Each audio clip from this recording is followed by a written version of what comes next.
Gas stock ಇದೆ ಅಂತ ಸರ್ಕಾರ ಹೇಳ್ತಿದೆ. ಆದರೆ ಸಾಮಾನ್ಯ ಜನರಿಗೆ ಸಪ್ಲೈ ಮಾತ್ರ ಸಿಗ್ತಿಲ್ಲ. ಇದರ ಹಿಂದೆ ದೊಡ್ಡ ಗೇಮ್ ನಡೀತಿದೆ ಅಂತ ನಿಮಗೆ ಗೊತ್ತಾ? ರಾಯಬಾಗ್ ತಾಲೂಕು ಕುಡುಚಿ ಗ್ರಾಮದಲ್ಲಿ ಜೈನ್ ಖಾನಾವಳಿ ಮನೆ ಬಳಕೆಗೆ ಕೊಡೋ LPG ಸಿಲಿಂಡರ್ಗಳು ಹೋಟೆಲ್ಗಳಲ್ಲಿ ಮತ್ತು ಕಮರ್ಷಿಯಲ್ ಯೂಸ್ಗೆ ಹೋಗ್ತಿವೆ. ಏಕೆಂದರೆ ಕೆಲವು ಡೀಲರ್ಗಳು ಮತ್ತು ಮಧ್ಯವರ್ತಿಗಳು ಅದನ್ನ ಬ್ಲ್ಯಾಕ್ ಮಾರ್ಕೆಟ್ಗೆ ತಳ್ಳಿ 2 ಪಟ್ಟು ಬೆಲೆಗೆ ಮಾರ್ತಿದ್ದಾರೆ. ಒಂದು ಕಡೆ ಜನ ಮನೆಗೆ ಗ್ಯಾಸ್ ಸಿಗದೆ ಕಷ್ಟಪಡ್ತಿದ್ದಾರೆ, ಇನ್ನೊಂದು ಕಡೆ ಅದೇ ಹೋಟೆಲ್ಗಳು ಸುಲಭವಾಗಿ ಅದೇ ಸಿಲಿಂಡರ್ಗಳನ್ನ ಬಳಸ್ತಿವೆ. ಇದು ಕಾನೂನು ಬಾಹಿರವಾಗಿದ್ರೂ ನಿಯಂತ್ರಣ ಕಡಿಮೆ. ಇದರಿಂದ ಈ ಸಿಸ್ಟಮ್ ಮುಂದುವರೆದಿದೆ.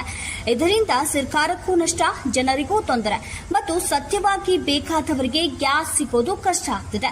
ಇಂತಹ ಪರಿಸ್ಥಿತಿಯಲ್ಲಿ ನಾವು ಪ್ರಶ್ನೆ ಕೇಳಬೇಕು, ಇದು ಸರಿಯಾದ ವ್ಯವಸ್ಥೆಯ ಅಥವಾ ಯಾರಾದರೂ ಲಾಭಕ್ಕಾಗಿ ನಡೆಯೋ ಆಟವಾ?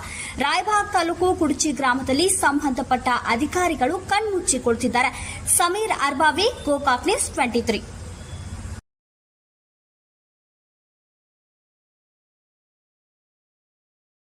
ಗ್ಯಾಸ್ ಎದಕ್ಕೆ ಹಚ್ಚಿದ್ರಿ?